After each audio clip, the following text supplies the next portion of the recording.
Childhood sexual abuse is the murder of innocence. We are grieving the loss of the child we were before abuse and the child that could have been had the abuse never occurred. In addition, we are trying to cope with the life-shattering realization that we were used to satisfy someone's animal passions, not because we were loved.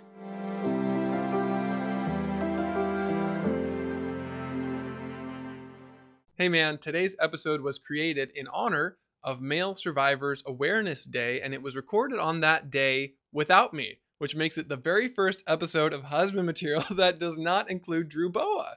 It's also the very first community-based episode where men came together, joining their voices, their stories, and their statistics to present you with a really great snapshot of what it's like to be a male survivor of sexual abuse. If you yourself are a survivor, then this will be incredibly encouraging, and you will feel surrounded by men who understand what you have gone through.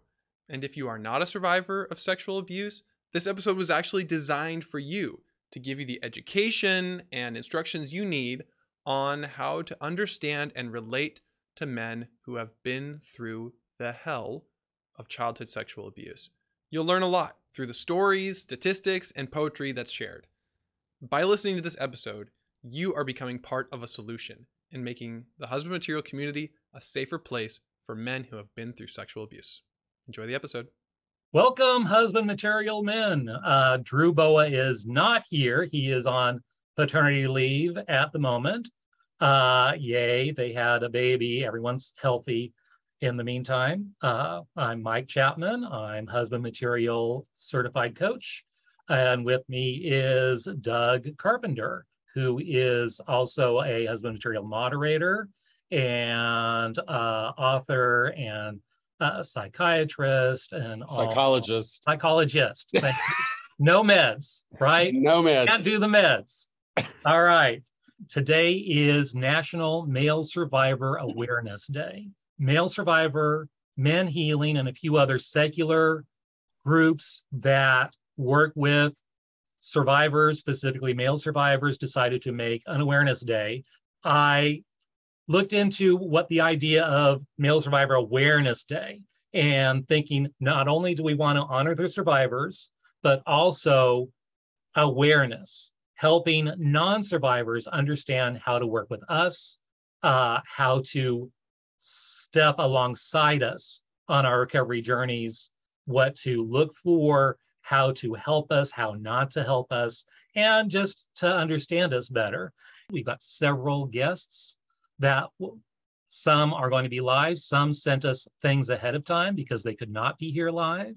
Douglas, can you introduce yourself? And I believe there was different statistics and so forth from your book and your research that you've written this wonderful book and workbook series. I've got the workbook here handy.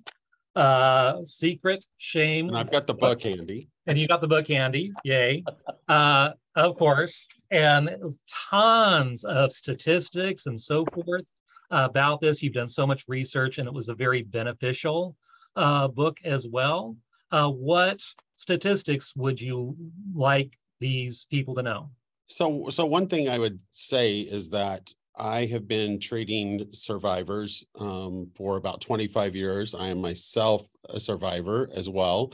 And I never found a really good resource that helped men fully understand their abuse, the effects of the abuse, how it is currently playing out in their lives, and then specifically how it was connected to issues of addiction, such as sexual addiction, pornography use, and sexual dysfunction. So I set out about 7 years ago to write this book, so that way it would be pretty much the most comprehensive book out there on the subject, linking the two ideas. So the book is full of research that I have done and that I have reviewed, along with my own writings on the topic. So tonight we wanted to share many of the statistics that are in the book with you, just so you would have an awareness. Again, this is about awareness of how male sexual abuse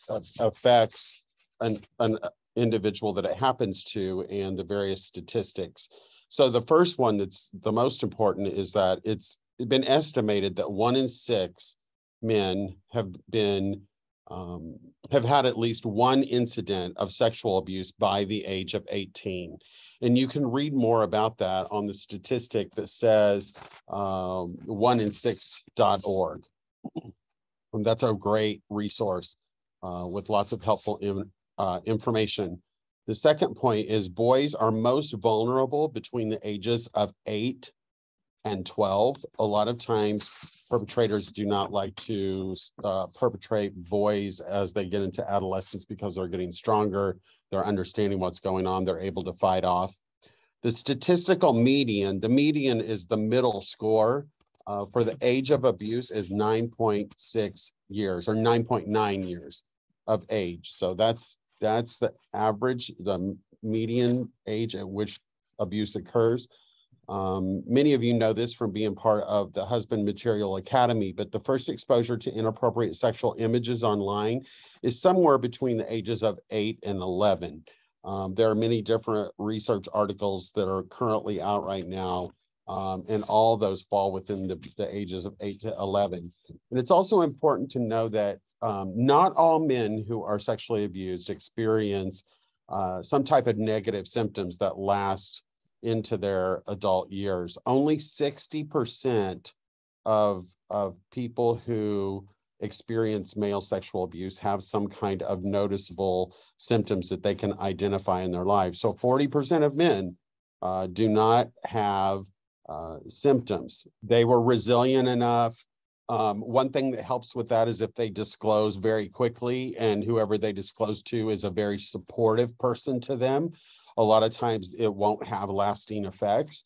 So a lot of it depends on what happened during the abuse, what happened with the immediate disclosure. Right. 2 large studies that looked at men and disclosure determined that men wait an average of 25 to 26 years before they ever disclose that something happened to them. And that puts most of them in between the ages of 30 and 50. So somewhere between that 20-year time span is typically when men begin to disclose their abuse or even come to an awareness that something actually happened to them. Many men, because of the nature of the abuse, question, was that abuse? Right. That was true in my own case. I blocked it out till age 30. But a lot of times men choose not to disclose because they think they won't be believed. And so, yeah, it's 20 plus years after the fact that they finally feel they can trust someone, or Yes. they even realize that it was abuse. Or and a lot of times they're thrown into some kind of treatment environment because of some other issue, either criminal behavior, alcoholism, drug addiction, something that then discovers and finds that the root of these problems is childhood sexual abuse. Right. There's actually a question being thrown up in the Q&A section right now that I'm actually going to get to right now. There is research that indicates that close to 20,000 children with disabilities are sexually abused per year. And this is from RB asking, are there statistics for male and females with disabilities as far as the 1 in 6? There are. I only examined males and not females in my research, but in the research, it's been identified that about 20,000 children per year. And there was actually a national report in 2003 that stated 68% of children with disabilities at some point will be a victim of sexual violence. So children with disabilities are 4 to 7 times more likely to be abused than children who do not have disabilities. And so that's very important. for all of us to increase our awareness of that. If you have a child with any kind of disability, a learning disability, a mental, physical disability, that puts them at greater risk of abuse, and they need more protection. Right. 71% of child sex offenders are under the age of 35. Yeah, I saw that. That was amazing. So most perps Yes. are younger adults, Yes. older adults, not the dirty old man stereotype. Right. Not that stereotype. You're exactly right, Mike. One study reported that 1 in 7 incidents of sexual assault perpetrated by juveniles took place during the weekday, and that it's typically after school between the hours of 3 to 7 p.m. With those school age children, it happens during the week, and it typically happens right after school between 3 and 4 p.m. is at the highest mark. The peak hours for adolescent assault is for ages 12 to 17 is the late evening hours. So because adolescents tend to stay up later, they're not monitored as well. And so that's when things tend to go wrong. And probably have permission to go out. Yes. Folks more so than the younger children, but after school, that's startling also. And there are a couple of really great sites if you want to look at statistics of abuse in relation to the church. Bishopaccountability.org, I think, is another one. There's another organization called SNAPS that you can look at. I can't remember off the top of my head. It's snap.org, I believe. It's survivors something abused by priests. Yes, it's by priest. I don't remember what the N and the A stand for. Right. But as of 2018, 7,002 priests, which comprised 5.9 of all Catholic priests, had been charged with as a childhood sexual abuser, with a total of 20,052 known victims. Wow. So there, this can really be a problem in certain religious sects, and I'm not just pointing out the Catholic Church there. That's well publicized. There, it happens in other religions as well. Research indicates that in the last 25 years, that males reported a slightly greater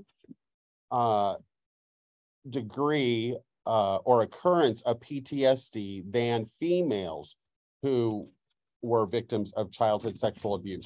Now, that's really important. I think that's something that we need to really increase awareness of, because there are some research that shows that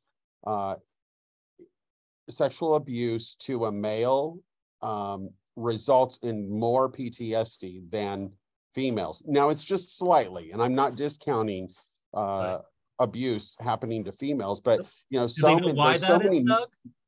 many myths that males aren't affected by this, or because their body responds, they wanted it. And this research does not back that up.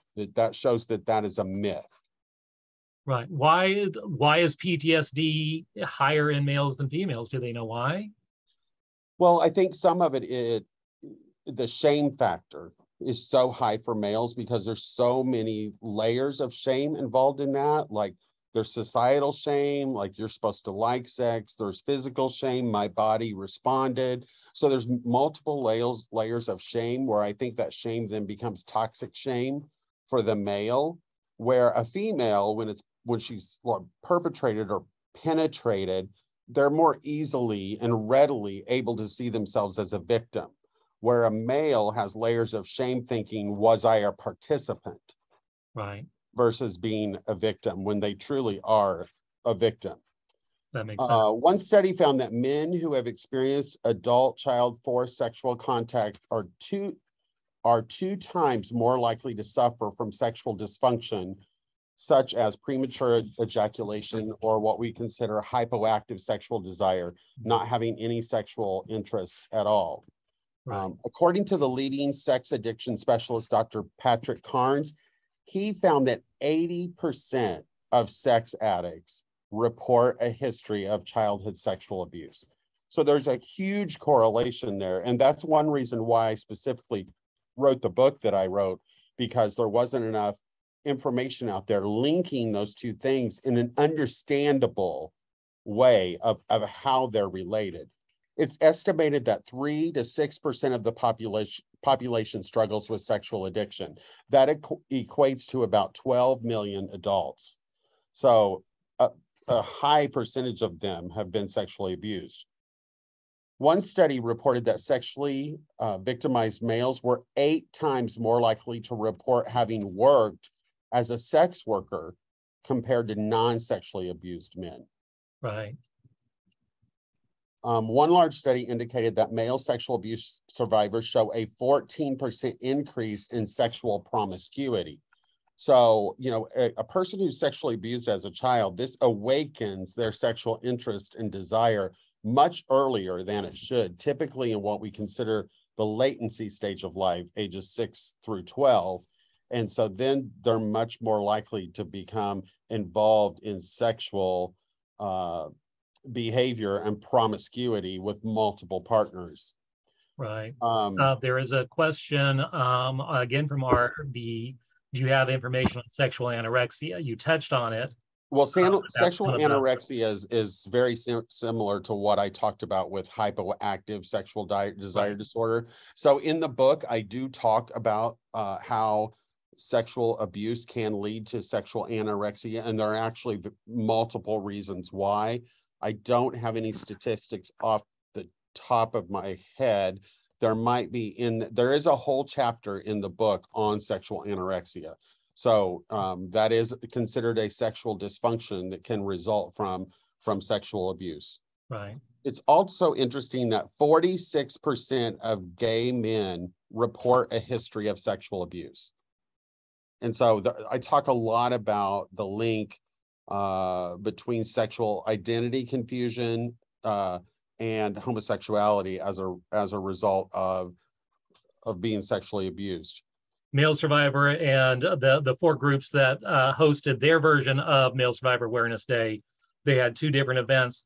All the males that they invited were all LGBTQ, and I think they're more comfortable talking about it. They're more comfortable with their sexuality. Right. And so it's more easy for them to come out and talk about it, and it's probably very difficult for them to find someone who is not in that group willing to talk. And they said one of the groups was looking for people who'd be willing to share their stories, and they got very little interaction, one of the other.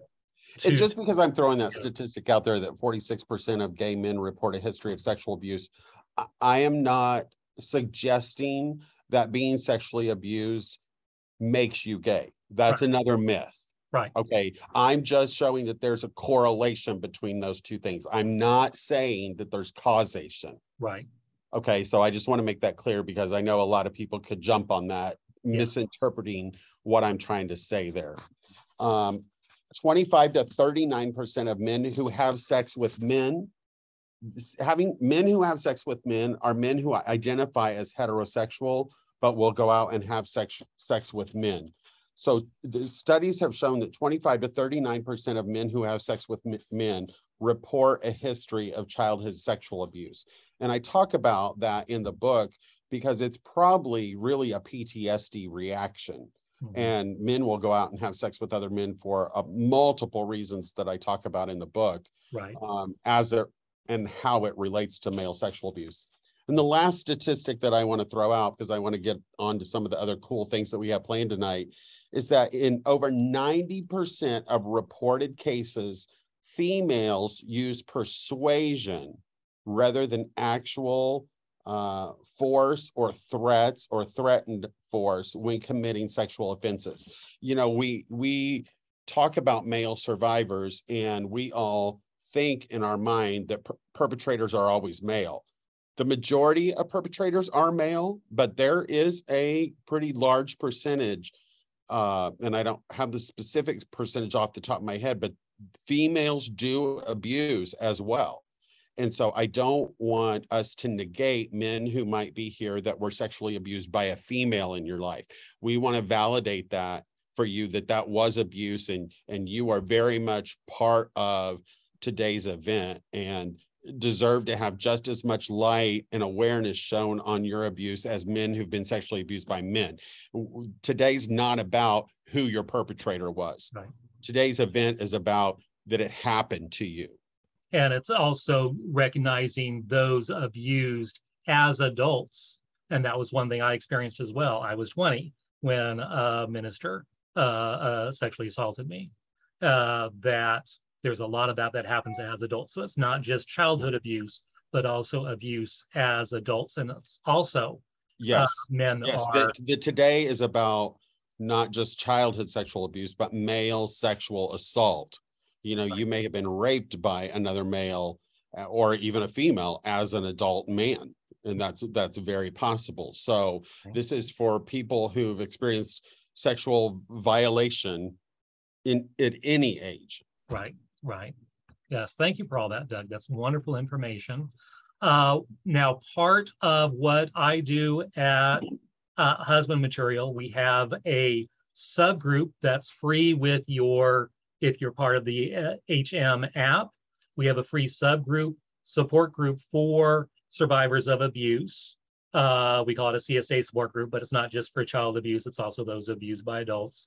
And I posed in that group, what is one thing you wished non-survivors in Husband Material understood better about being a survivor so they can work with and understand us better? I got a dozen different responses that I'll be sharing throughout the evening, and I've got a few I want to share first. The first one is, I would want them to understand how catastrophic and deeply impactful the fallout from abuse is for men. They often, like Doug said earlier, don't start processing it until their 30s through their 50s. This is why their worlds come tumbling down on them at a period when they should be their strongest. This is not weakness, it is PTSD and should be respected as such. Second response is, for me, the abuse felt good. It wasn't a negative. I actually didn't define it as abuse until recently. I learned to receive acceptance I had to perform sexually.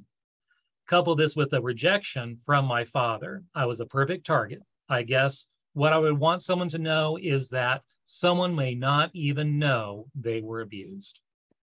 Those are all very important, because I think so many men don't realize they were abused, or an older brother, an older cousin, an older neighbor showed them the ropes. Right. Well, no, that's not really what happened. That person was using you for the purpose of sexual gratification of their own. Right. And that was abuse.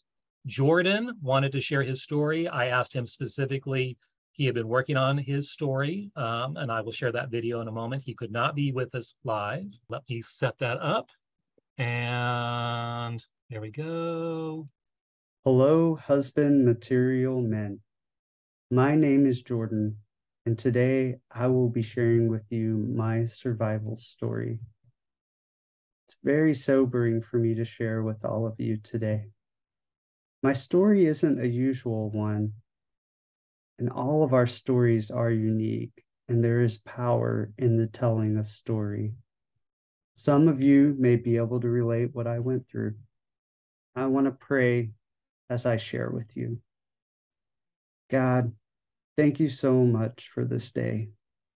Thank you for the men that are watching. God, we all have a story to tell. Story of horrible things done to us, and the story of you redeeming us. God, would you speak through me today? And would you speak to me?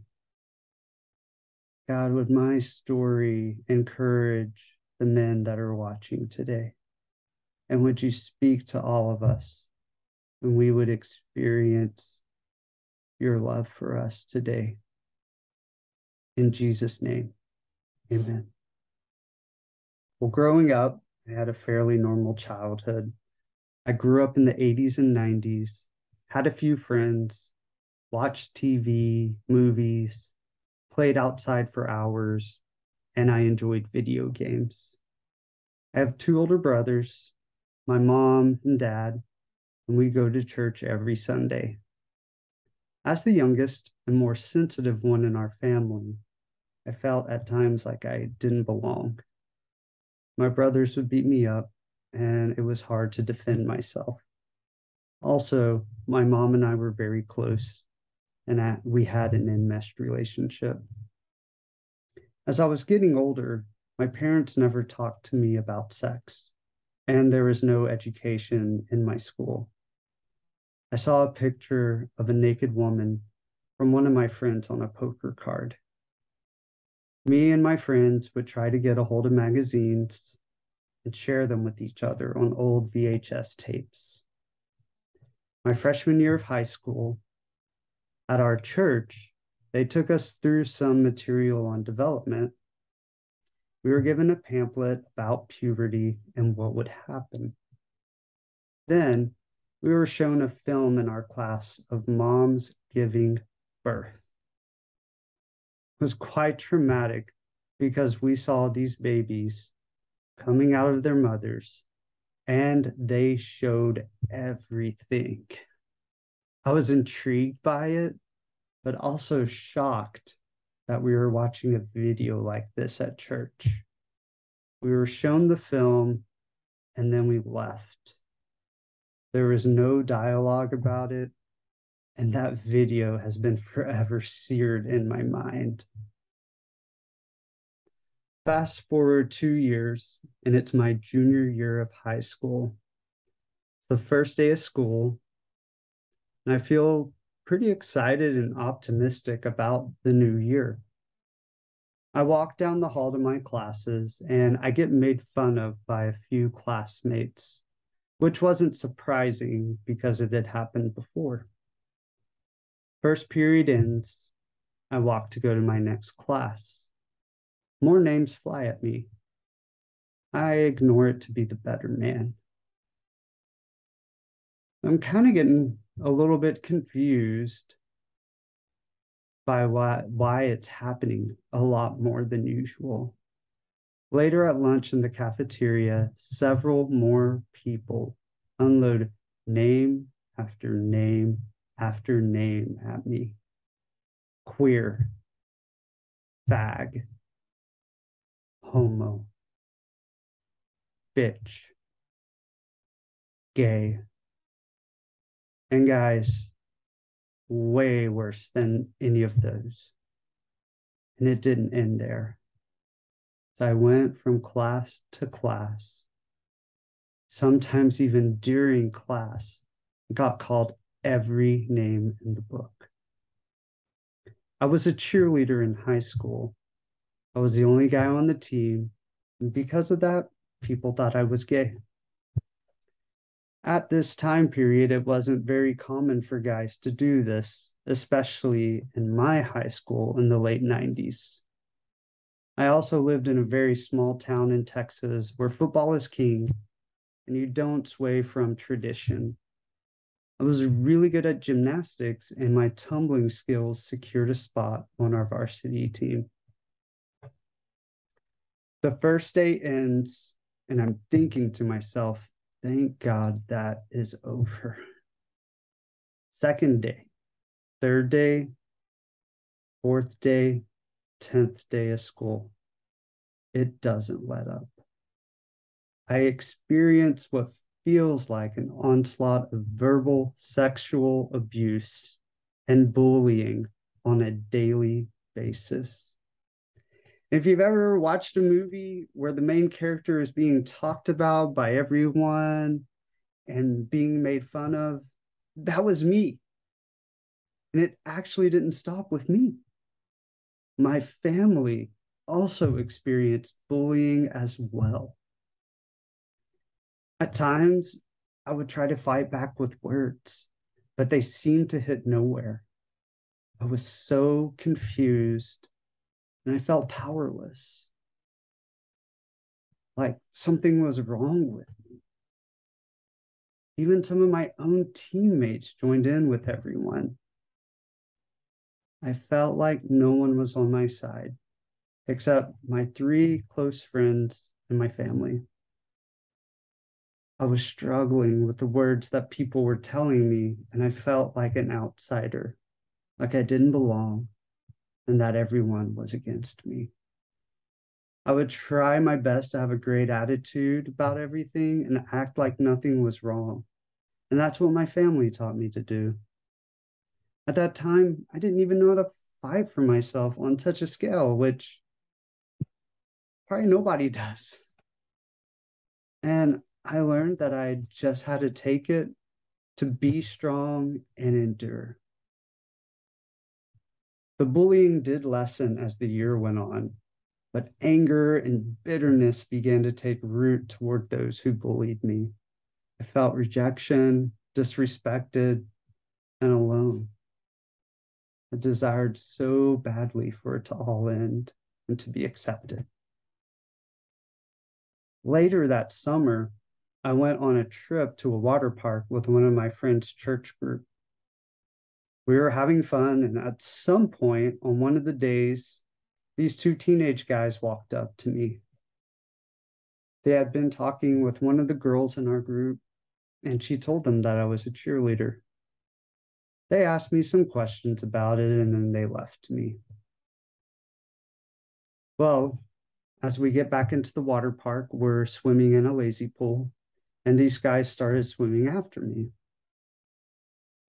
At one point, they pulled me underwater, and they started pulling on my swimsuit to try and take it off. And one of the guys, as he's grabbing at me, he actually grabs my penis. They're laughing at me as I try to swim away and calling me names. I pushed them off of me, swam to the side of the pool, and jumped out. I felt shocked at what these guys had done to me. But I already knew how to dismiss what happened. This event didn't resurface until just a month ago, and I've been processing with God about what had happened to me. Again, I felt rejection, and I felt like I didn't belong. All of these experiences eventually led me to looking up gay pornography in college and becoming highly addicted. Thankfully, I found a church with great community and have been able to experience love, acceptance, forgiveness, and healing. There's more to my story, and I'm thankful that God has been working to reverse what happened to me. Thank you for listening. May God bless you. I think Jordan's story is very powerful. I talk about in my book a portion of something called emotional gender abuse, and that's where boys are often made fun of for something that is not mainstream considered masculine, and like cheerleading would be an example, or boys that are into art or music or something like that, and then how they get bullied and often sexually abused, like in the locker room, or made fun of, or grabbed at, such as what Jordan was. And emotional gender abuse often leads to some kind of physical acting out as well that is considered sexual abuse. So I thank Jordan for sharing the story, and it's very powerful. And I think it's something that probably many people who are listening today can relate to. Right, definitely.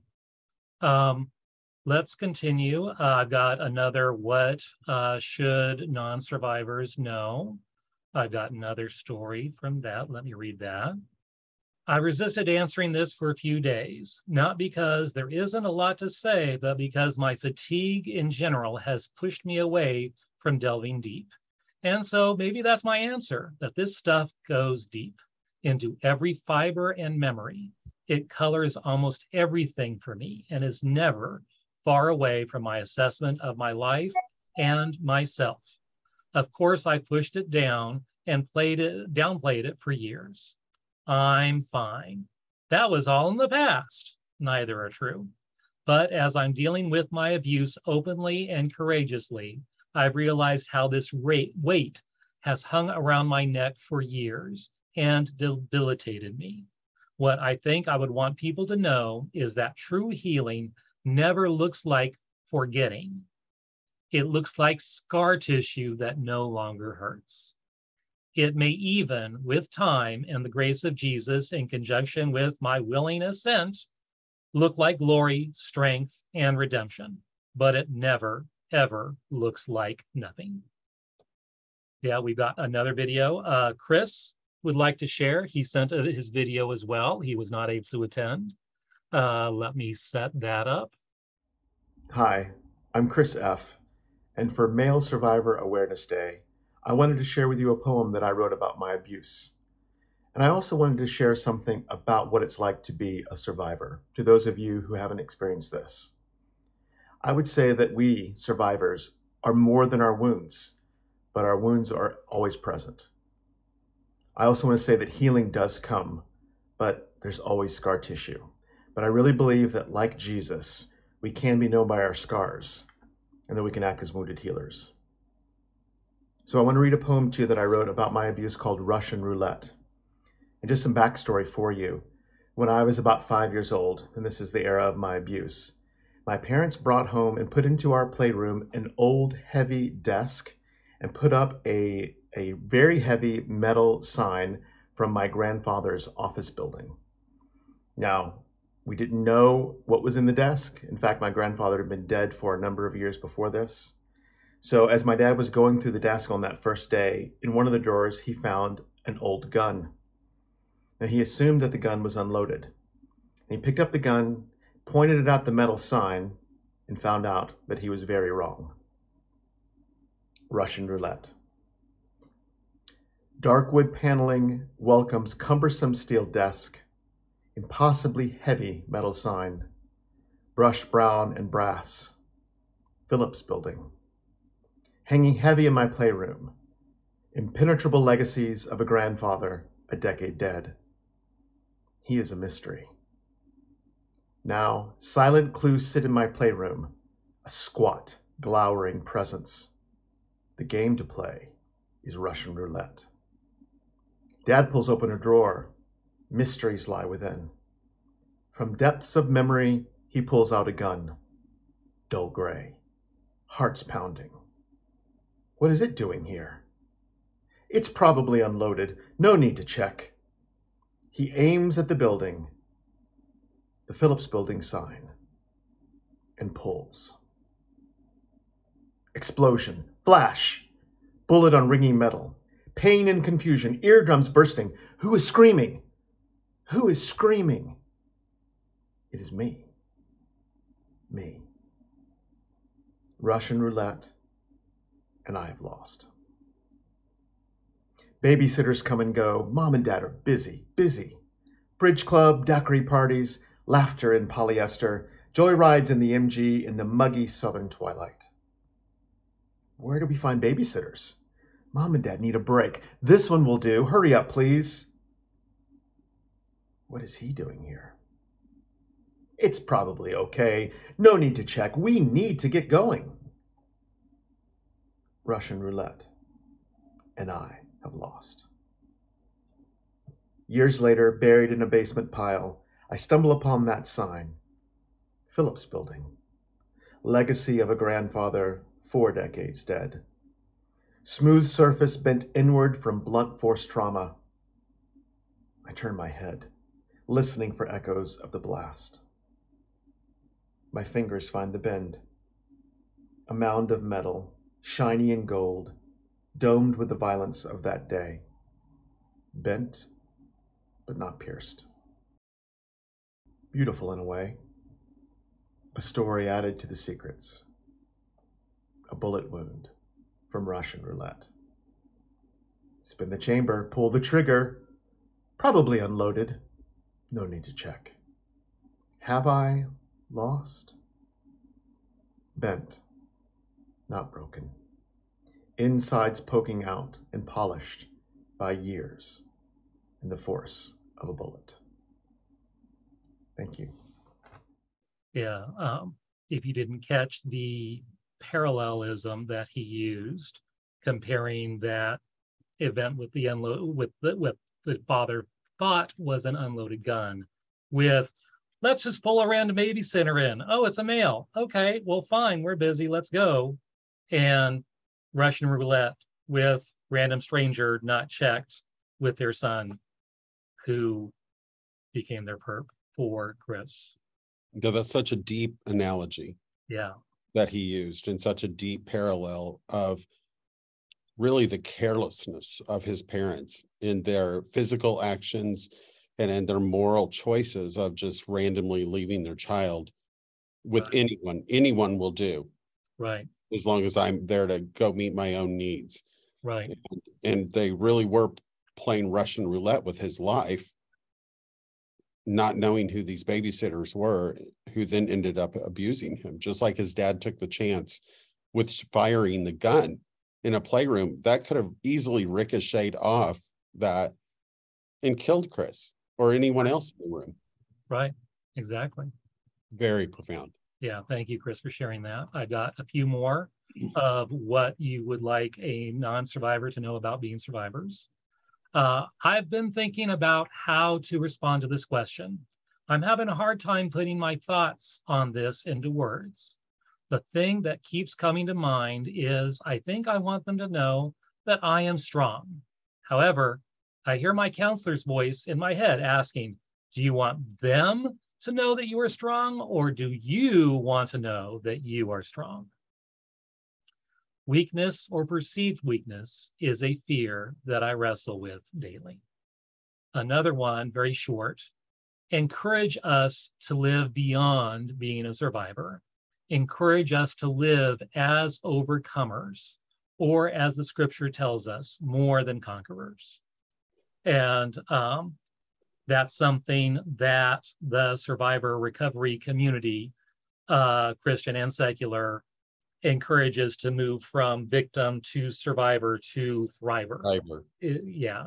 So you're thriving. You're not only just getting by, but you can thrive. And that's why if you are part of the Paid Husband Material Academy, you have option of joining us on Thursdays for Thriving Thursdays support group.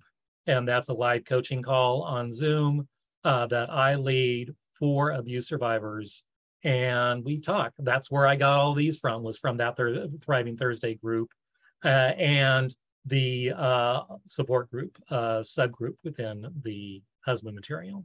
So let's see what else is next. Next, we have a live guest who would like to tell their story as well. We have Kevin Bolger, who is joining us. Kevin is a member of Husband Material, and Kevin is co-host of the No Longer Ashamed podcast that he hosts with, there's the logo right there, with Lori Hardy, who helped train me as a coach. And if you haven't noticed it, I've been a frequent panelist on their podcast, as has Doug. We've been on there several times, and they were the first place I told my story. You were actually our first panelist, our first guest. Yes, your very first guest, episode 10. And all those are, if you go to my profile within Husband Material and check on links, there's a link tree page. Click on that, and that's all of my podcast appearances, including all the appearances I've been on Kevin's podcast. Hi, everyone. It's good to be here, and I'm thanking everyone who participated, especially those who tell their stories. I know how much courage that takes, and I just want to honor you guys. And I thank you for your attention, and I would like to just share my story really quickly and then introduce the podcast as well. I am a survivor. I was abused at a very young age, and it is actually my first memory. My first childhood memory was that abuse, and so that's basically when my memory began, was that abuse. And then that lasted for months. Was an older family member that was the perpetrator. And then when I was 11 or 12, I was abused by an older girl. She was the older sister of one of my friends. And I was set up by my friend. You know, the whole thing was planned. I still don't have much memory of that incident. I just have fallout from it, and had fallout for a while. And so I kind of fit the mold as far as coming forward with my abuse. It took me when I was probably in my late 20s to finally come forward. And I don't know that I ever would have, except one of my friend's sisters came forward about being abused. And my friend wasn't sure if she believed her. She thought maybe she was trying to be dramatic and, you know, get attention. But I told her I believed her because I had also been abused and I never shared it with anyone. One of the questions she had was, why didn't she tell anyone? And that's often a question we get as survivors when we come forward. Why didn't you say something? Why didn't you talk about it? Why did you wait so long?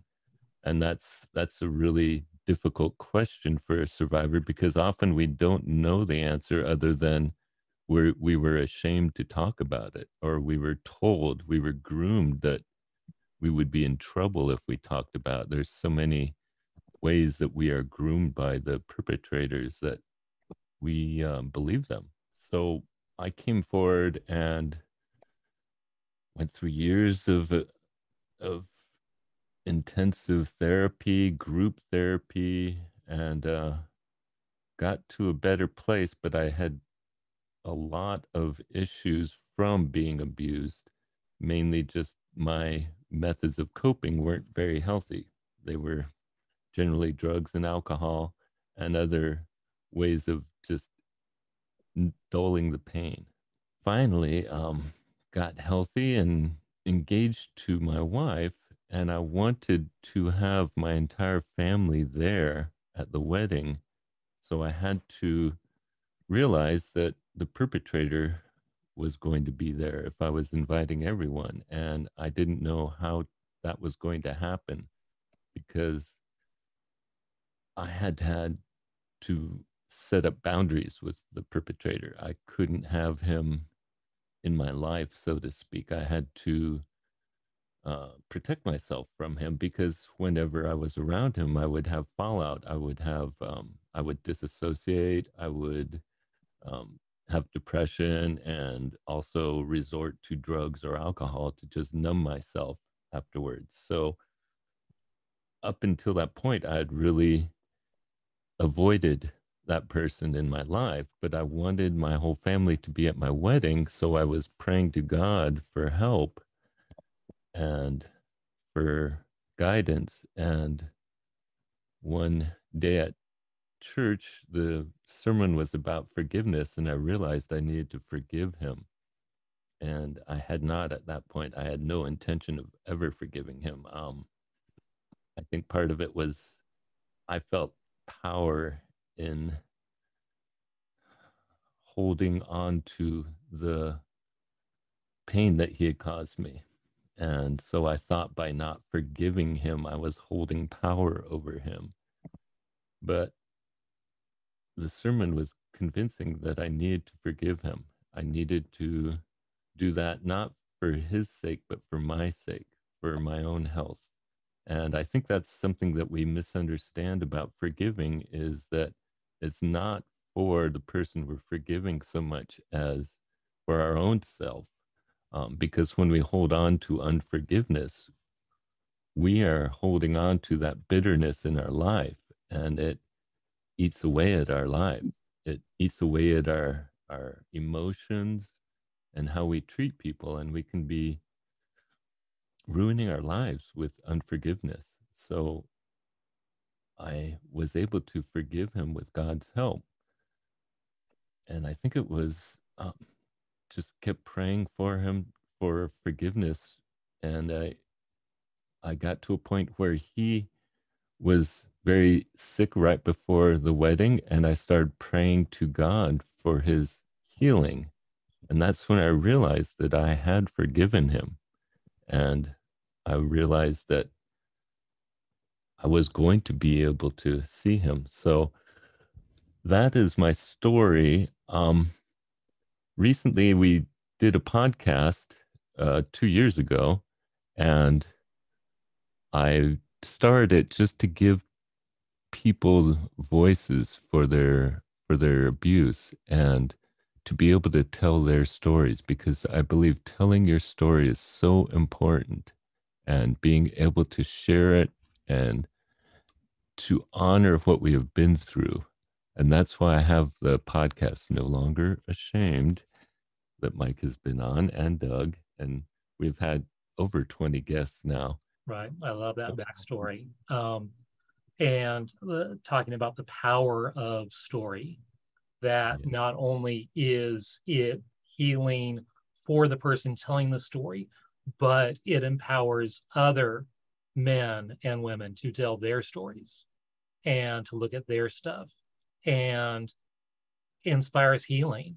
When I hear other people's story, I learn so much on how to navigate my own healing, and by me sharing my story, it passes it along. I think that's why, for me, the group therapy was so important, because there were other men, all different backgrounds, all different ages, and we all had different stories, but we also had many of the same issues. And to know that I wasn't alone, but was going through this with them, strengthened me to know that, yes, these things happen, and yes, this causes certain issues, but you can address those issues, and you can become a whole person. And that's why we do the podcast too. We talk about all the different, we talk about many of the different issues, and also how they affect us and how we can get through them. We're all about healing and hope in our podcast. Yes. A couple of things I wanted to point out was, Kevin, you talked about forgiveness, and we're definitely not on here preaching at people that, you need to forgive your perpetrator. I think that in time you do, but you have to be ready to do that. And I think all three of us would agree on that. You have to be ready to forgive them. And a couple of things I want to say is that forgiveness is not an event. It's typically a process. Yes. And you may have to tell yourself that you're going to forgive this person multiple times. You may have to wake up every day and say, I'm going to choose today to forgive this person. It's not an event. It's a process. It's like that whole concept of 70 times 7. Yeah. I know for me, it's been so true, but as more and more stuff that my father did comes out, then it's like, more stuff I need to forgive him for. So it's even that more stuff gets uncovered as you heal. Yeah, I wrote this in the chat, but I heard a couple of weeks ago this phrase, and maybe those of you, maybe you've heard this before. It was new to me, but holding on to unforgiveness is like setting yourself on fire, hoping the person that you're angry at will die of smoke inhalation. I loved that. I thought that is so true. That's good. Yeah. Holding on to unforgiveness is it's destroying you. It's not destroying that other person. So do it for you. Just like in the very last chapter of my book, I think it's chapter 24 or something, I talk about being ready to confront your perpetrator. That's another area where you have to do that for you, not for them. It doesn't matter if they deny it. It doesn't matter if they say it didn't happen. You are finding your voice and saying it out loud for yourself. It was just like Kevin was talking, the power of your testimony, the power of telling your story, adds and brings so much healing. Yeah. I also want to add, for forgiveness, it does not have to mean reconciliation. In my case, it did, but often they're completely separate, and forgiveness is for your sake, not necessarily theirs. And it doesn't mean you have to reconcile with the perpetrator, and there may be times where it's not appropriate for you to reconcile. Yeah, there might be times where it's dangerous, or so. Nor does it remove the responsibility if they did an illegal act. It does not relieve them of paying any penalties for that. Yes, forgiveness is not forgetting. Right. Yes, forgive and forget is not in the Bible. It's actually Shakespeare. So if you didn't know that, that's where that came from. And the Bible says forgive and forget. No, it does not. Right.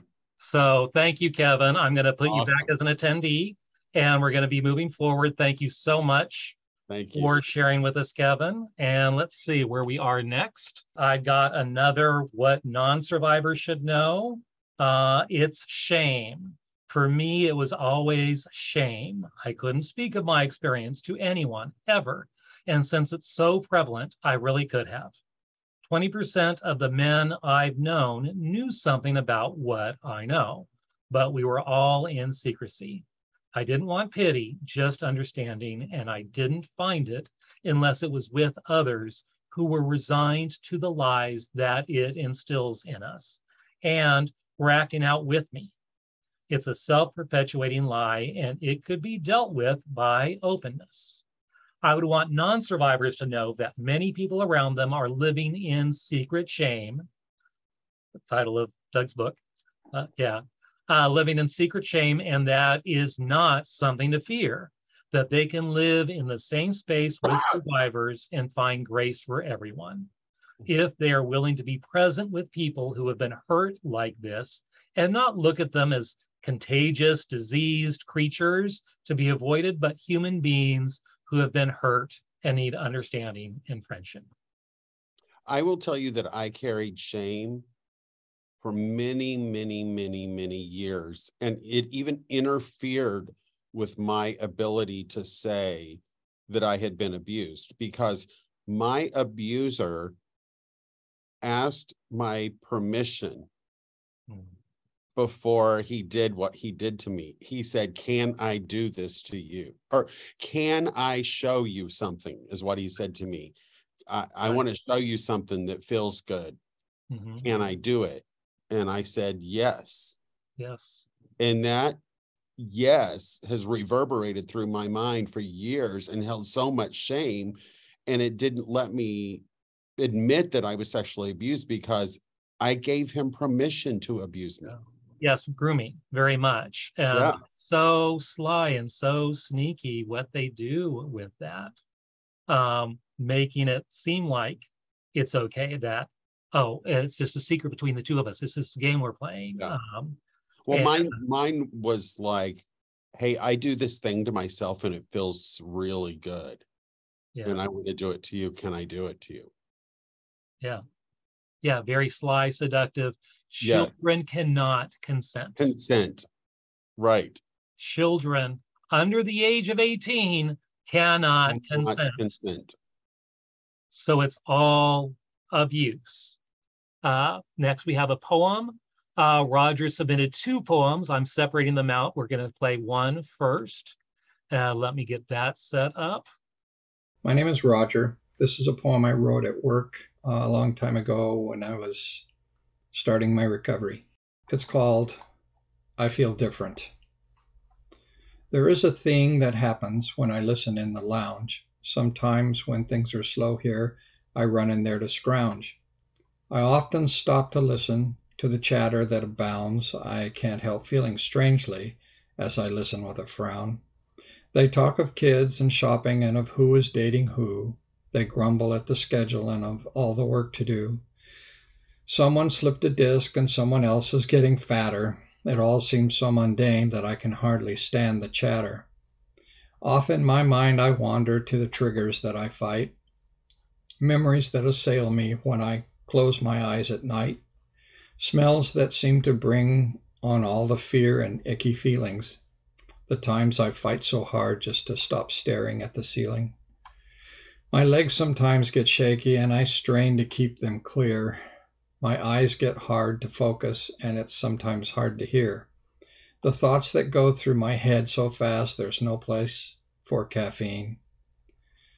I smile and nod my head as if I'm present in this scene.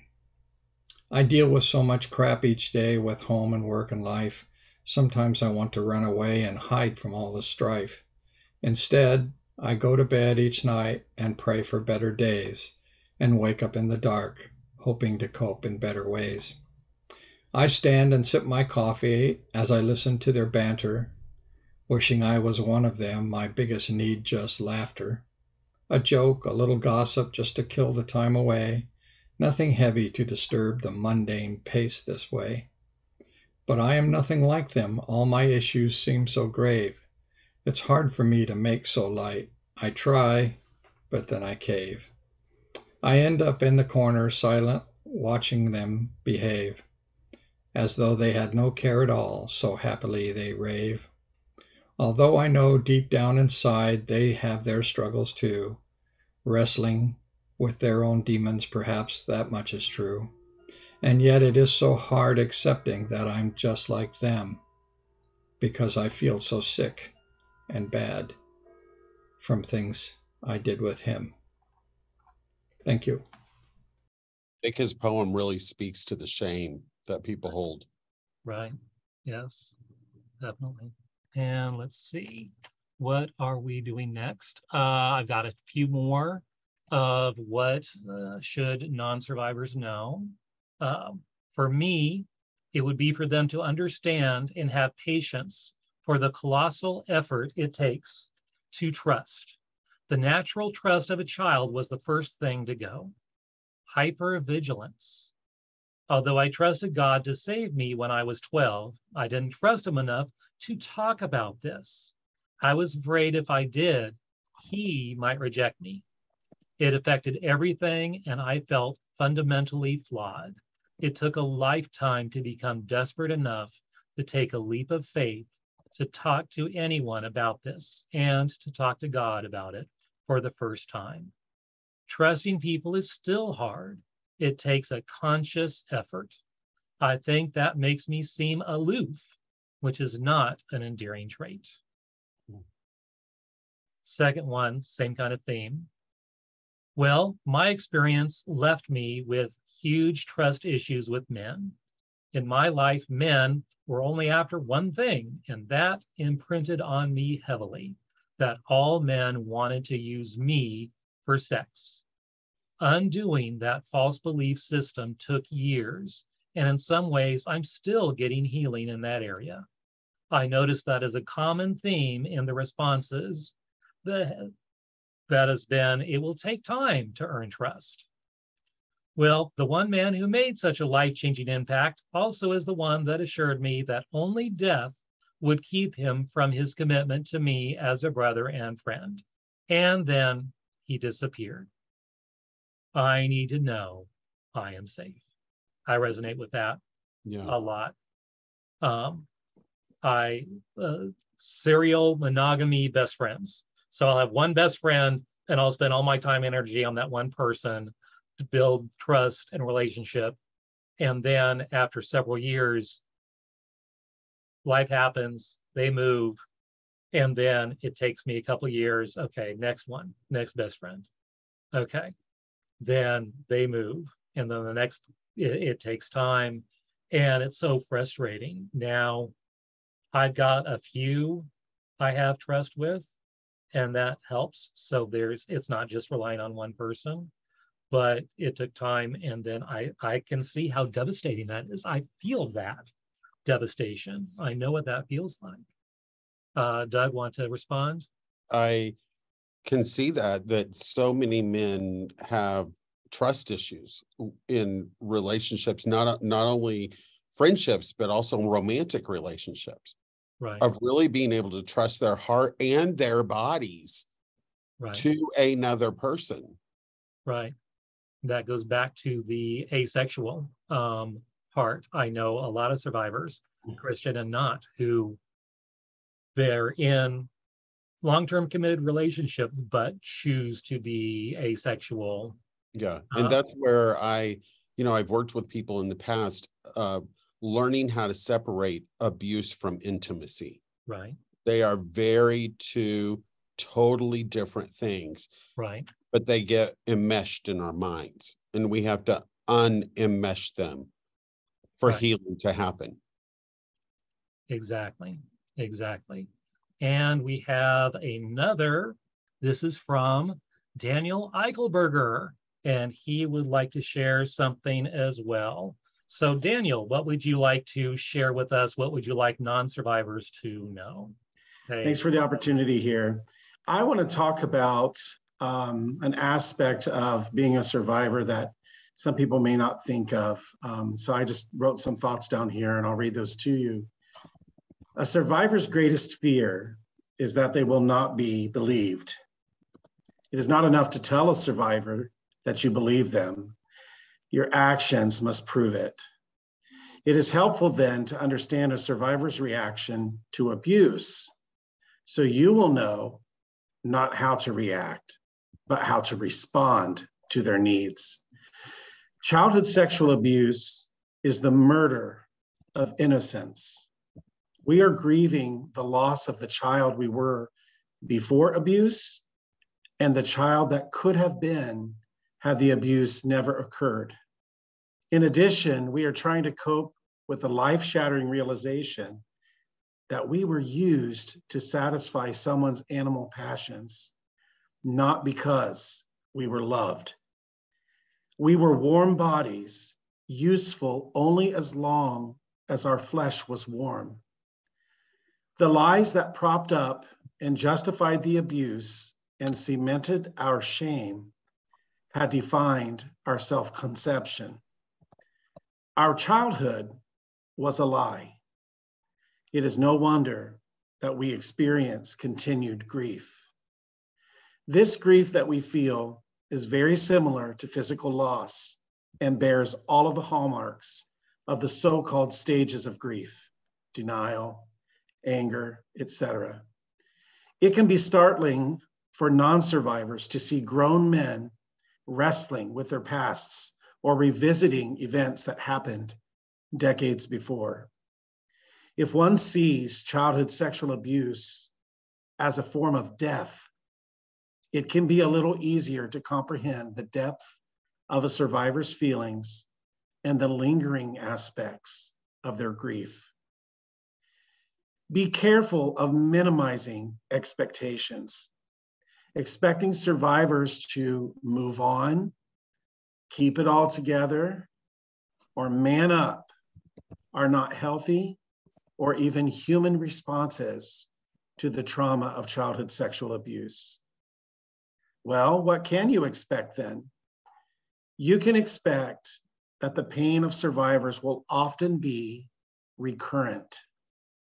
There will be times when our sense of loss is mitigated by the joys of the present. But it only takes a trigger, a flashback, a memory, a smell, to bring the stabbing pain back. Survivors are faced with a lifetime of processing grief. Don't be afraid that we are somehow regressing if we hit a rough patch. We need healthy relationships with other men who are willing to listen to us without trying to fix us. We need men who are strong enough to bear our emotions. This is a challenge because we live in a culture where men are not adept at emotional connection. Grief is messy, and men aren't supposed to be emotionally needy or messy. Do not be alarmed when a survivor calls on you for emotional support. We aren't really asking more from you than your empathy and your ear.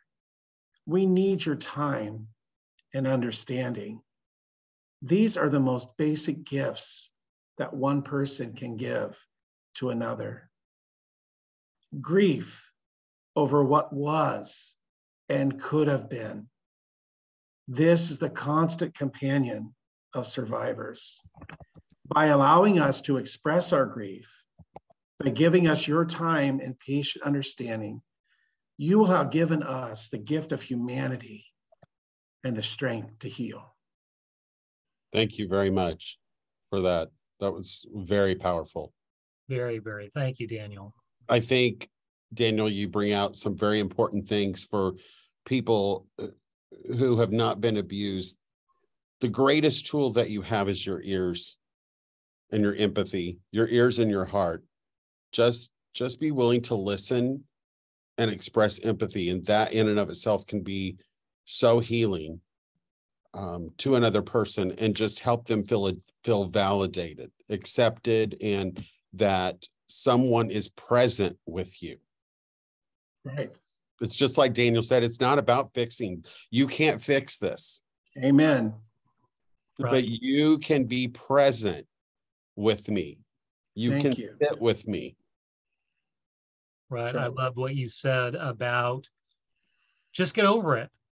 Why can't you just get over it? I've had someone in a recovery group, get frustrated with me. Why aren't you just getting over it? It's a process. It's a long process. And new stuff just keeps coming up too as I heal. So there's more stuff I need to deal with. So yeah, it's a long, very messy process. I like the thing I read earlier about the scars. It should never look like nothing. It will look like a scar that may not hurt anymore, but the scar is there. Yes. But it never looks like nothing. Right. And that's so profound. Thank you, Daniel. Thank you. That. Thank you for being willing to share. Now I've got another one. What should non-survivors know? We can have a lot of weird hangups because of what happened to us. We are working through the process of overcoming and or outgrowing our hangups, and being our friend and giving us some grace can go a long way in helping that. Some ways in which you can help us is to ask us first if it's okay to hug, pat us on the back, or ask us about something you're curious about. My own thoughts, several people are touch phobic. I'm not. Anyone wants to give me a hug, you're welcome to it. But other people are very, very sensitive about touch. They might startle and so forth, and that's very natural. So try to be respectful for that. We can have odd quirks, like insisting on sitting facing the door of a room, or problems with confined spaces or tight clothing. Colors, smells, certain songs, or music can trigger an odd reaction that we might not be able to fully control. It's not personal, it's just memories, sometimes body memories. Sometimes in conversations, you might say something in jest that can unnerve or upset us. We understand that you're not doing it on purpose, hopefully, and we will get over it. We can have mood swings that have nothing to do with anything in particular, and just being patient with us really helps and makes us feel safe. In extreme cases, we may dissociate or have a marked personality switch at an odd time. Or you may meet us someplace and will act and speak in an unfamiliar manner. This may be what we call an alter personality that helped us survive in childhood during severe trauma. The best thing to do is to just go with it until the real personality returns. It's usually harmless, but if you are alarmed, just realize it's like the weather. Wait a while, it'll clear up, and it's nothing personal. Most importantly, most of us just need to feel safe with another person. If in doubt, ask. Many of us have trouble making and keeping the kinds of friends we so need in our lives. You might just be that one friend if you want and think we are worth the effort. And believe me, most of us really are worth it.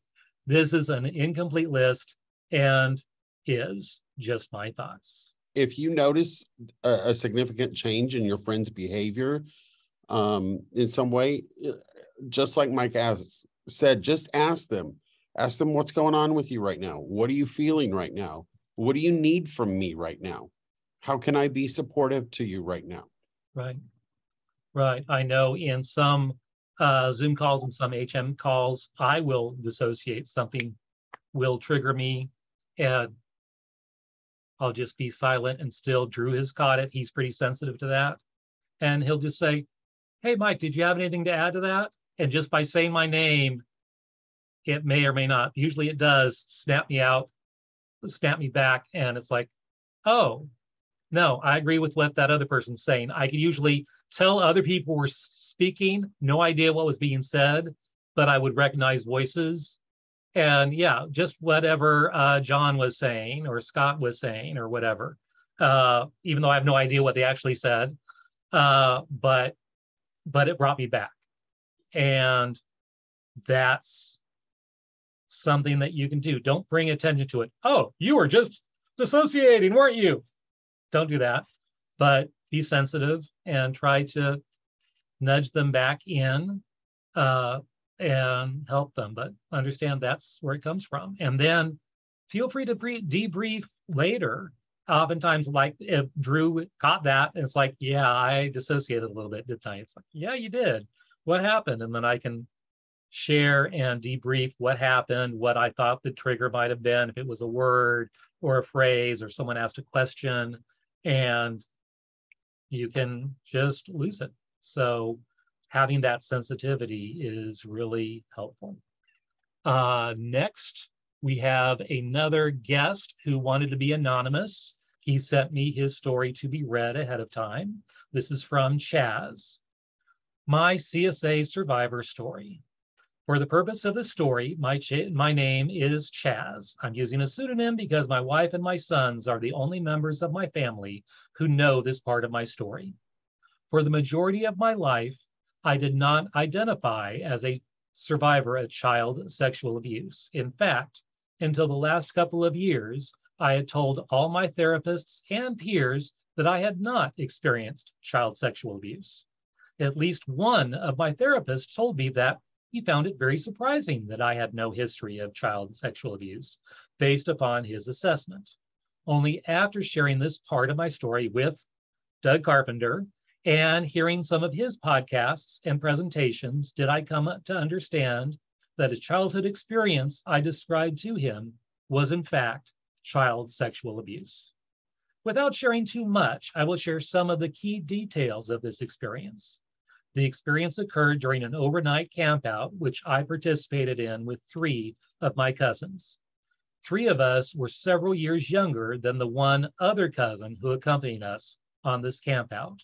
The older cousin exposed himself and did various sexual behaviors in front of me and my other 2 young cousins.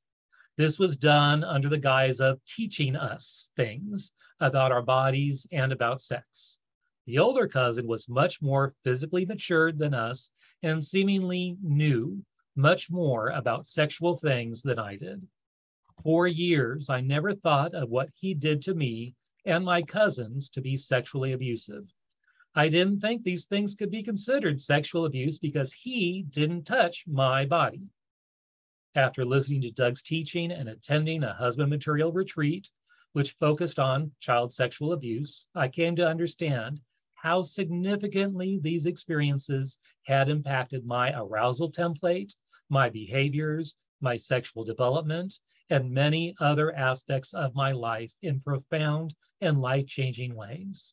I came to understand that this cousin's actions were indeed abusive because he took advantage of his power and influence. As an older, more sexually developed and experienced person, to subject me and my 2 young cousins to his behaviors for his own gratification. Also, I have come to understand just how significantly this experience has changed and impacted my life. This abusive experience during the cousin campout, along with a prior significantly traumatic body shaming experience about 2 to 3 years prior, and an early exposure to pornography within a few months after this abuse, all occurred when I was way too young to process or understand these experiences. I was very sexually naive, and these were unfortunately my earliest sexual experiences and involved people who were my family and whom I presumed to be safe. To be honest, I sometimes still feel a bit awkward about naming my experience as child sexual abuse because of the lack of physical contact. However, even though my abuser did not touch my body, nor ask me to touch his sexual actions touched my mind and soul and have significantly impacted my behaviors, my self-belief, my belief about others, especially other men, and my relationships with myself and others for over 4 decades of my life. I wanted to share this part of my story because it might help others to consider how they too may have been impacted by child sexual abuse, even though They may not previously have understood those terms to define their experiences. More simply stated, I hope that sharing this portion of my story might help someone in some way. Thank you, Chaz. And so many of those stories where people doubt if the situation was sexual abuse, I will talk to them about, do you realize that that would stand up in a court of law as abuse? Yeah. And then they're shocked to hear that. Sexual abuse, according to the law, can even be an adult exposing you to pornography. Right. That's considered sexual abuse. You know, let alone if they disrobe themselves and perform sexual acts, even if it's just on them in your presence. Right. That is sexual abuse, defined by law. It's a mess. Groups are trying to change the laws, make them more victim friendly. More survivors are coming forward. Anthony Rapp just finished his case with his actor perpetrator. It got dismissed, but he said he was so proud of the fact he was able to stand up and speak his truth in front of court. And it didn't matter what the verdict was, he was able to share that, yes, this was happened and this was wrong. And I'm so thankful for these role models standing up and saying, yes, this is abusive and it was wrong. Right. And it should not continue. So I've got one more, what non-survivors should know. It wasn't until coming to Male Survivor and then here to Husband Material that I realized same-sex attraction is a common response to abuse. I thought it was on me. Although unwanted, it's still real, and a lot of times I fought the thought that I was gay. I had a straight married friend I had told about my same-sex attraction before I remembered my abuse. When I did remember, I was an emotional train wreck. And although I tried to keep it together, I knew I was screwing up being a normal guy to my friend. And the whirlpool that is abuse and SSA is nothing that would resonate in his experience. We're still friends. In the last year, I told him about my abuse, and we're better friends because I told him. I guess I'd want a non-survivor to know it's okay if you don't understand what it is to live through abuse or with same-sex attraction. Thank you for trying to understand, even though it doesn't resonate with you. I'd want them to know that the times we're kind of screwed up emotionally and that we know it's on us, it's not you. And thank you for sticking with us. I'd want them to know that all we've learned that's helped us to survive maybe can help and encourage them in what they're facing. That to be a survivor is more than surviving. Amen. Yeah. I could talk for an hour just on that point. I know. And it also shows the value of friendships, how valued that is to us and hugely valued to me personally. Hey, it's Drew. I wanted to interrupt this episode because there was one poem by Roger that just felt so powerful to me, and I wanted to make sure that you guys hear it. Here it is. I was a normal kid. I played cowboys and Indians, hide and seek, guess who's coming to bed. I played army soldiers, Robin Hood, and show me yours. I played tag, dodgeball, hide from dad. I colored pictures, learned math, gave blowjobs. I rode my bike, I rode my wagon, I rode my dad. I was good at running, good at keeping my room clean, good at keeping secrets. My drawers were neat, and so was my closet. My showers were thorough. I learned to write, I learned to read, I learned not to cry. I was happy mostly, I was brave mostly, I was alone mostly. I read the funnies in the paper, I watched TV, I secretly watched my dad. I loved to climb stuff, I loved to explore the neighborhood. I let men and boys explore me. I love getting new toys. I love getting new clothes. I love learning new tricks. School wasn't too bad. The kids weren't too bad. The pain wasn't too bad. I was just a normal kid. Makes me wonder why, as an adult, I'm so effed up. I got another quick poem from Roger. Let me load that up. I'm Roger, and this is a poem I wrote during my recovery and my inner child work. It's called I Want My Blankie. I remembered you this morning. I still have forgotten almost all, certainly the bad stuff, mostly. In my mind, I saw you crying silently on your side, feet drawn up and hugging your knees. Little tears, shaking, shaking. But you had your blankie. You were safe now, chewing on the satin edge, rubbing it against your cheek, going away in your head. Quiet place with the blankie. Can I whisper you a secret? You will be older someday soon. It will be better. You will be me. And there will still be times, many times I'm afraid, I will miss my blankie. I will want my blankie. Somewhere in time it will be lost, so enjoy it now. Hug it tight.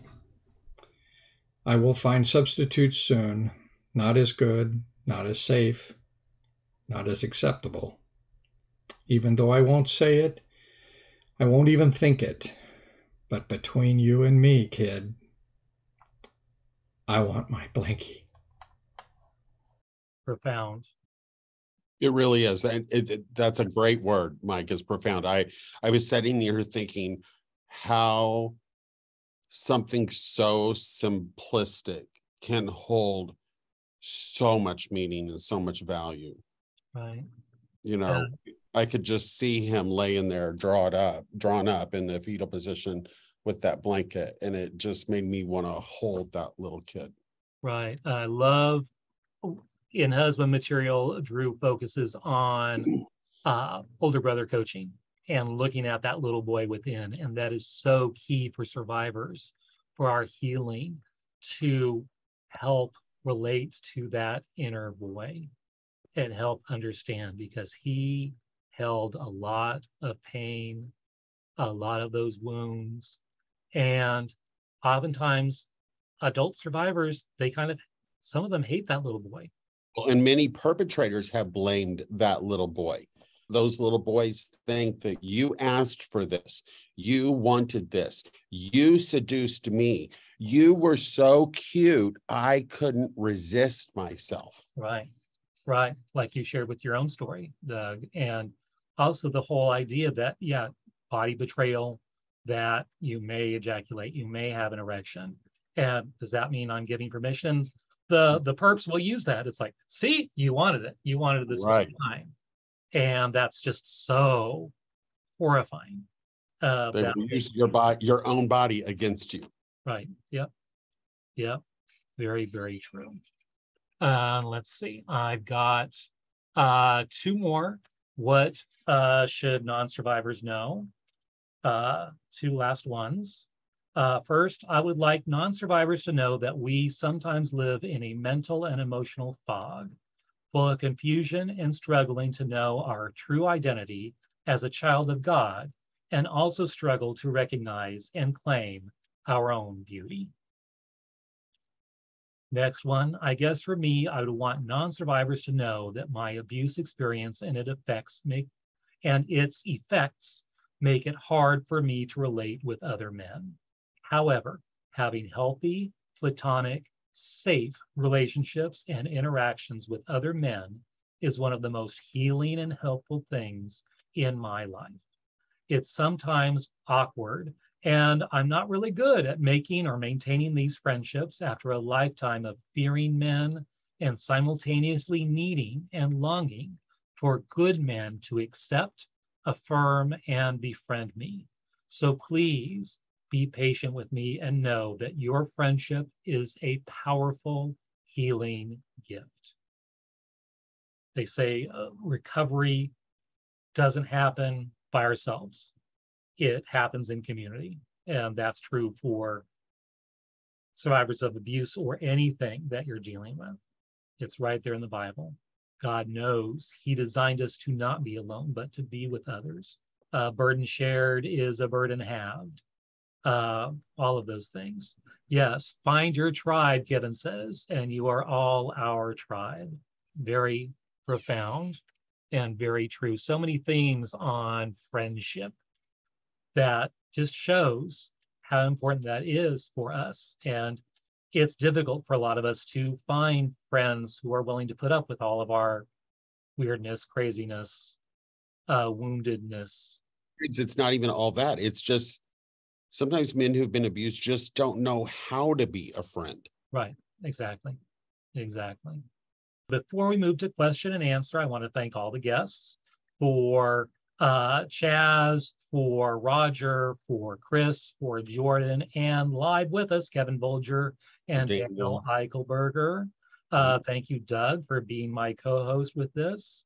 And I have mentioned the CSA group. I have mentioned Thriving Thursdays. I'm also like I mentioned, a husband material certified coach. If you want more information about coaching with me or any of our coaches, you can go to the website husbandmaterial.com/coaching and information about all the different options and all the different coaches. And if you want to email me, you can reach me at polar, POLAR, lifeconsulting@gmail.com. And Doug, how can they reach you? My email address is drdwc69@me.com. Or you can go to my website, douglascarpenter.com, and there's also an email through my website that you can reach me. And if you are interested in sharing your story on Kevin's podcast, Kevin is also part of Husband Material, and you can PM them. He would love to have you as a guest. And let's go to Q&A. I know we've had a few earlier that were already answered. Let's see, we've talked about those things live. RB said again, and Doug answered this in text, but I will read that. Is there any correlation with females who sexually abuse males and their male shaming? Say negative things about the male gender. Third question. I said, I'm sure that there is. As I stated, for the purpose of my book, I only researched the impact of males who were perpetrated by other males, but all abuse is about power and control.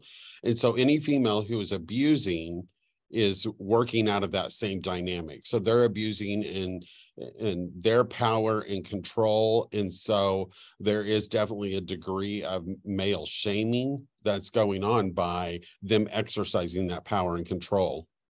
And then another question, any information about not being believed, whether most are not believed? Yeah, I don't have any specific statistics about what percentage of people are believed or unbelieved.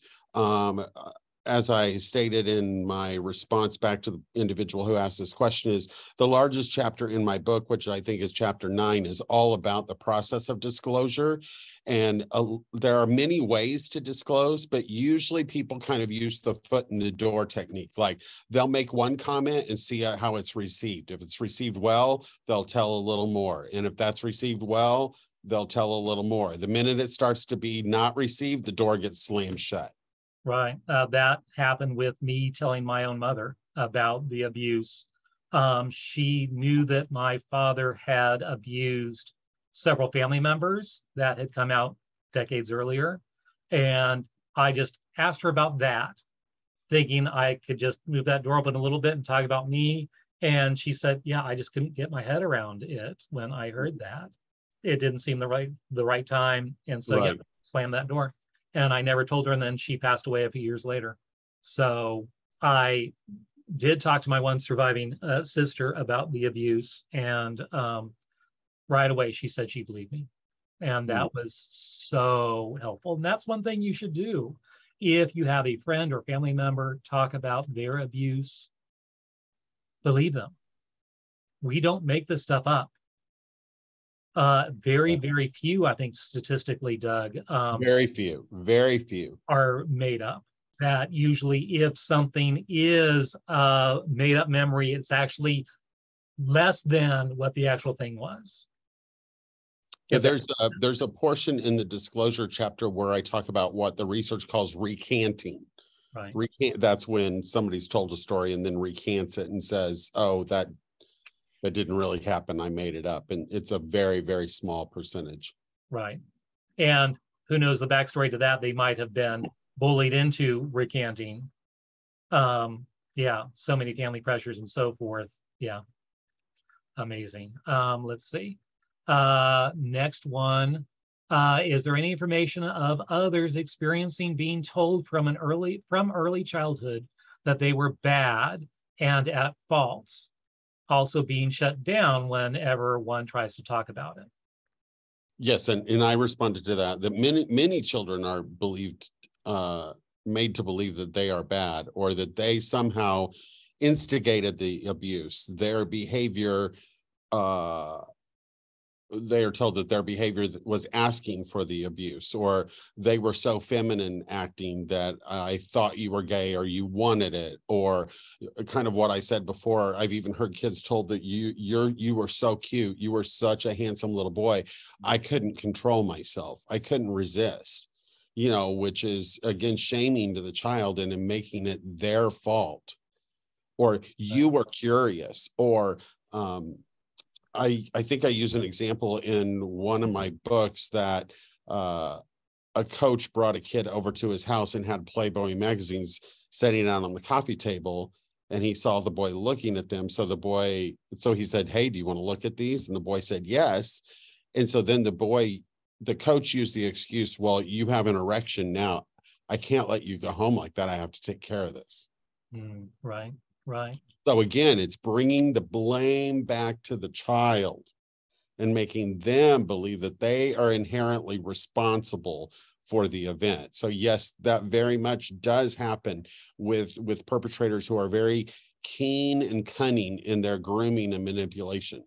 Right. One more question, this one from John, and we're going to close on this one. As a non-survivor who suspects he may have been abused, is there a list of telltale behaviors or signs of childhood sexual abuse? There is not. I discuss in my book where they have tried to research and come up with something called the sexual abuse syndrome, and they've been able to come up with a specific criteria. Because it can involve so many moving pieces, there's not a specific way in which males react. Now, we can find high correlations like same-sex attraction, like sexual identity confusion. There are things that are high correlations with sexual abuse, but you can also have those things and not have been sexually abused. So the answer to that is there is no telltale list. There is no syndrome, and that's why it does not appear in the diagnostic manual. Right. Other than an individual's report is the way that you diagnose it as sexual abuse. And it becomes a journey of individual discovery. Yes. If you suspect it, I know many, but not always. There's memory blocks, but you may not. Some remember it, but yeah, you might easily have a repressed memory. Certain smells, tastes. Back in late January, early February, both Doug and I were on Drew's podcast and getting ready for the virtual retreat on sexual abuse and telling about all the different options. And I mentioned something, a CSA normal, what many, but not all survivors go through. And Drew made a whole list, and that's available on the links to that podcast episode. And it has our stories there as well, which is why we're not sharing them that much today, but we've shared bits and pieces. Thank you, Doug. Thank you.